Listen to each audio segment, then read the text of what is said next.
Buenos días, un nuevo encuentro en el ciclo Management en tiempos de COVID. Estos encuentros que estamos realizando desde el ICDA, la Escuela de Negocios de la Universidad Católica de Córdoba, y en esta oportunidad vamos a recibir y entrevistar a Roberto Pagano, quien es abogado con una maestría en Economía Pública, consultor del Banco Mundial y del Banco para el Desarrollo para América Latina, la CAF. Bueno, también vinculado a muchas empresas del sector privado y docente de posgrado en la Universidad de San Andrés. Buenos días, Roberto, y gracias por tu participación. No, buen día, Vero, buen día al resto de los colegas. Es un gusto poder compartir con ustedes algún momento de tiempo y de reflexión en esta coyuntura tan particular que nos toca vivir a todos. Bueno, muchísimas gracias. Roberto, ¿usted cree que la pandemia del COVID-19 deja enseñanzas a la humanidad, a las empresas y a los gobiernos? Y bueno, creo que hoy nadie puede sustraerse que hay un antes y un después en función de la pandemia. Ha alterado no solamente la vida personal de todos nosotros, y no solamente de nuestro país, sino las relaciones humanas en todo el mundo, sino también ha alterado las prioridades de los gobiernos, los vínculos de los países entre los países, ha generado tensiones y preocupaciones que no estaban presentes antes de que se desatara este fenómeno. Yo diría que hay como un antes y un después, y todavía ese después se está escribiendo, porque no sabemos cuántas modificaciones, alteraciones, nuevas pautas va a generar esto. No solamente en el comportamiento personal, el comportamiento social, sino el comportamiento político, económico y social. Uh-huh. Y esta dicotomía que se plantea en nuestro país respecto de salud o economía que debían priorizar el Estado, los estados, ¿cómo lo entiendes? ¿O crees que hay algún concepto superador o integrador de ambos? Bueno, yo creo que, a ver, no cabe ninguna duda de que el valor vida es relevante, pero a veces nosotros lo planteamos en términos antagónicos, porque uno podría imaginarse estar a favor de la vida y estar a favor de la viabilidad económica de la economía personal y de la economía de una provincia o de un país. Es decir, no deberían ser factores presentados como que los que están a favor de una cosa están en contra de la otra. Creo que deberemos mirar esto con un concepto de superación. Los países que han abordado la resolución de la pandemia con mejor inteligencia, justamente plantearon que las cuarentenas eran un periodo del cual había que salir con políticas activas y tratar de eliminar el factor miedo, el miedo como un factor que restringiera el desarrollo de los vínculos sociales y el factor de desarrollo económico. Por lo tanto, no es bueno sumarse a la dicotomía y estar en la postura de los que están a favor o los que están en contra, y fundamentalmente hay que trabajar con el concepto de eliminar el concepto de miedo. Uh-huh. En el marco de esto que estás comentando, bien sabes que todo lo que ha generado el COVID y esta incertidumbre y temor a sus consecuencias, en muchos casos ha provocado más intervencionismo, mayor presencia del Estado, y en otros, como vos bien decías, un Estado que deja hacer y se basa básicamente en lo que son las relaciones y las conductas individuales, favoreciendo y promoviendo la libertad. ¿Qué crees que va a primar? ¿Cómo vamos a salir o cómo vamos a continuar de acá para adelante? ¿Qué imaginas? Bueno, yo creo, ahí sí hay una discusión que se está dando en todos los países de cuál es el rol del Estado. Está claro que en una situación de emergencia sanitaria y de emergencia económica, el rol del Estado es indelegable y es un gran motor para poder mitigar cualquier impacto, tanto sanitario como económico. Creo que en eso no hay país que no haya tenido una intervención proactiva del Estado, tanto para diseñar campañas sanitarias como para diseñar modelos de mitigación económica para permitir que las empresas y los ciudadanos no sufran las consecuencias del parate económico. Ahora bien, creo que hay una discusión más profunda debajo de esto, que es cuánto de cerrado nos presentamos hacia adelante, es decir, ¿cómo va a salir el mundo? ¿Con más postura multilateral o con más postura nacionalista cerrada, digamos? Creo que ahí hay una discusión que se está dando, donde vemos que Europa tiene una visión mucho más multilateral de plantear que el fenómeno de la economía y la pandemia tiene que tener un abordaje más integrador de los países, y hay otros países, tal vez como Estados Unidos o como Brasil, que tienen una visión mucho más endogámica, mucho más cerrada de pensar, de vivir con lo propio y de prescindir de la articulación con otros países. Que está claro que esa visión no termina de garantizarle ningún resultado positivo, ni en la salud ni en lo económico. Ujú. Y ahora que introduces el tema, ¿hacia dónde se orienta el financiamiento bilateral y multilateral? Ha cambiado, imagino, a raíz de la pandemia del COVID-19, toda la planificación que tenían los organismos para este año. Sí, a ver, obviamente la pandemia puso, como decíamos, un antes y un después, cambió totalmente la agenda del financiamiento. Yo creo que los bancos en este momento están como en dos etapas. La primera etapa fue programas de emergencia por los cuales llegar a los países con recursos para poder mitigar tanto el efecto sanitario como el efecto social que provocaba la pandemia.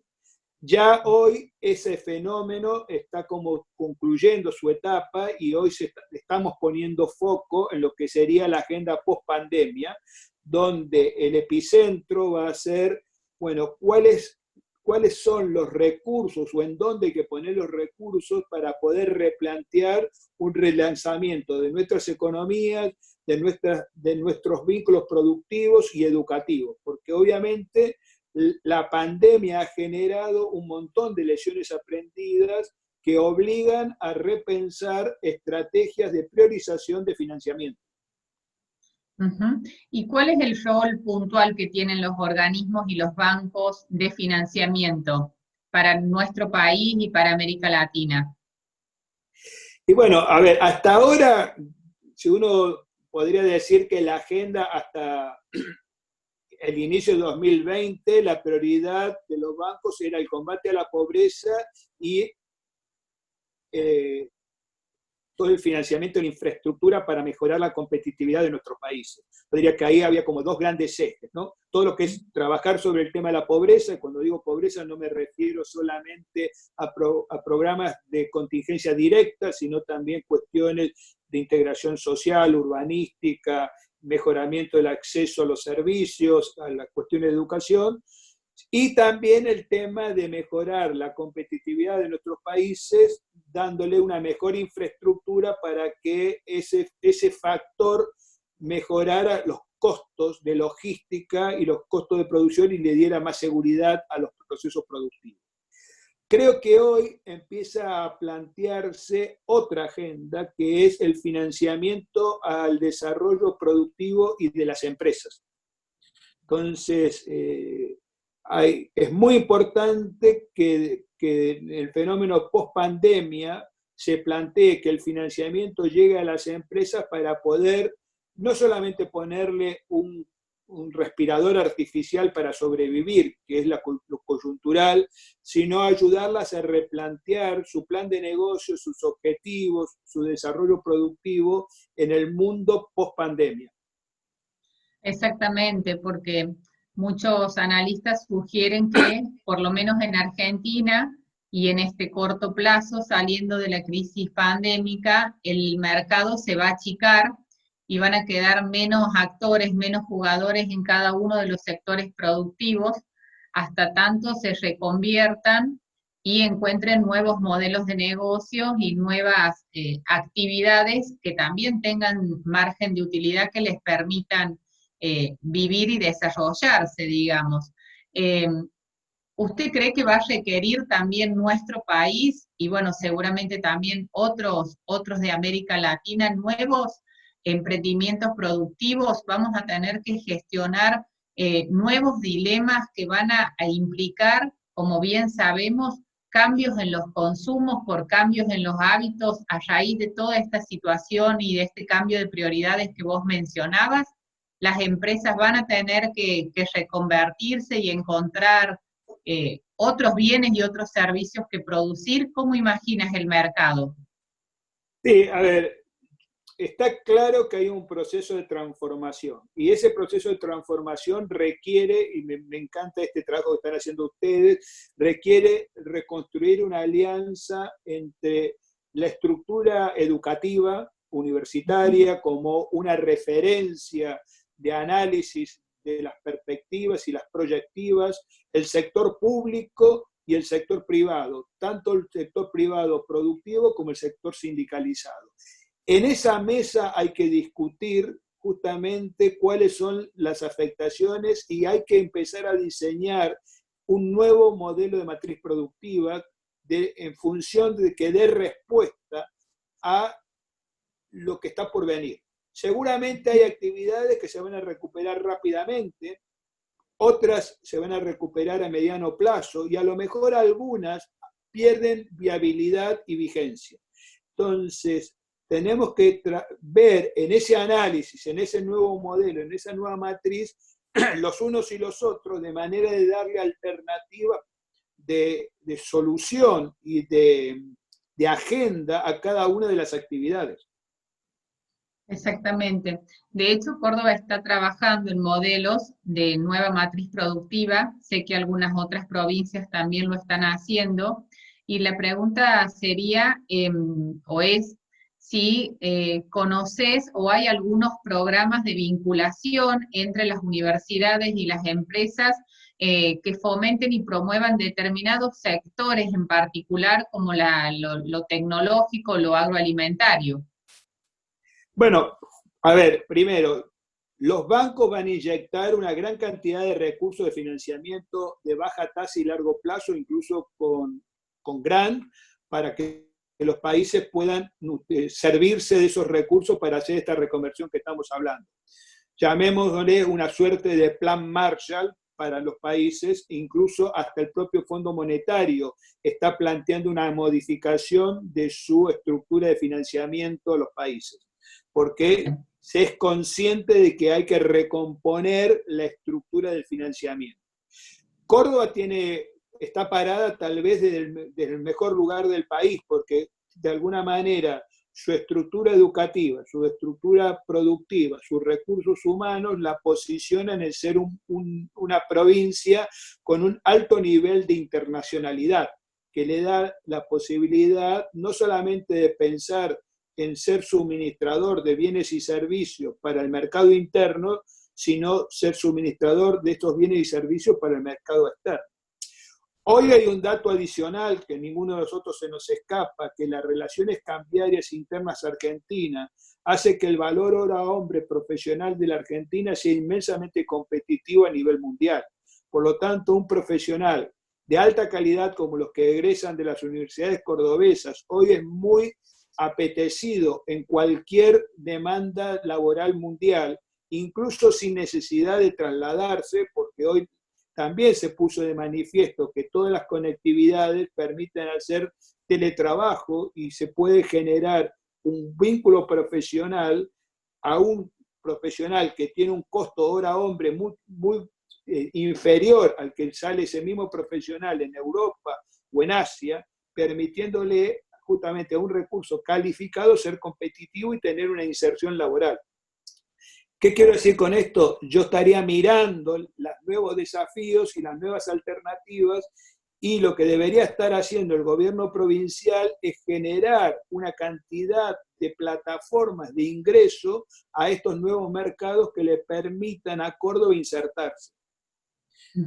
Le digo más, yo ya dejaría de mirar a lo mejor los mercados tradicionales. Hoy hay un mercado con un inmenso potencial que no está en agenda, que es la India, al cual deberíamos estarle prestando atención a nivel de que tenemos una inmensa complementariedad productiva con la India. Mira vos, perfecto. Por decirle un gran país, ¿no? Sí, sí, de hecho nuestra universidad, y sé que el ProCórdoba también está trabajando articuladamente junto con otros institutos en promover y fortalecer vínculos con China y todo el sudeste asiático. Pero la India es un mercado enorme, inmenso por sí mismo, digamos.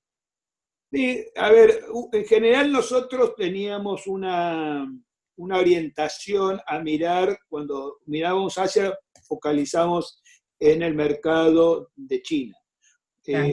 Y nos costaba interpretar el comportamiento de otros mercados como pueden ser Corea del Sur, la India fundamentalmente, Pakistán, porque teníamos algunas dificultades culturales interpretativas y el mercado de la India es un mercado mucho más diversificado, hay mucho más actores que en China que están más concentrados.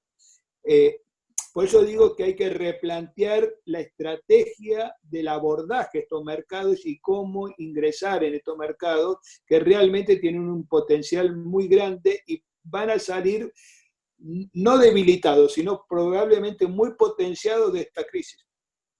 Sí, seguramente. Y creo que uno de los términos que más estamos escuchando en estos tiempos es esto del replanteo, de las nuevas estrategias, de reinventarnos y de ver todas las nuevas oportunidades que se nos presentan a partir de esto en todos los ámbitos, ya sean comerciales, internos y externos, como vos pensás y nos decís, también en lo que tiene que ver con la logística, en la que tiene que ver con la venta de servicios, además de los commodities que tanto Argentina como Córdoba en especial es una gran productora, pero evidentemente se nos abren muchísimas, un abanico de inmensas posibilidades que, bueno, ojalá, como decís vos, y pudiendo articular todos los actores gubernamentales, institucionales, las universidades y las fuerzas productivas y productoras, y ustedes los bancos también, podamos salir bueno, a hacernos de esos mercados y a poder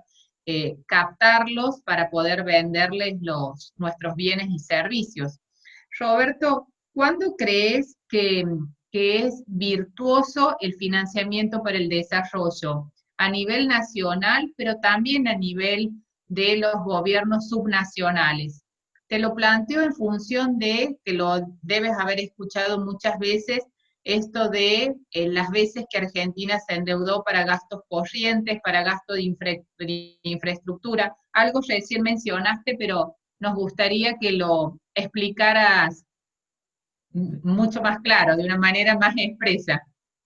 Bueno, a ver, yo diría que realmente la agenda multilateral primero tiene como una suerte de limitación de no financiar gastos recurrentes y gastos que deben ser absorbidos por la propia dinámica de los estados o lo que se llama con el tesoro propio.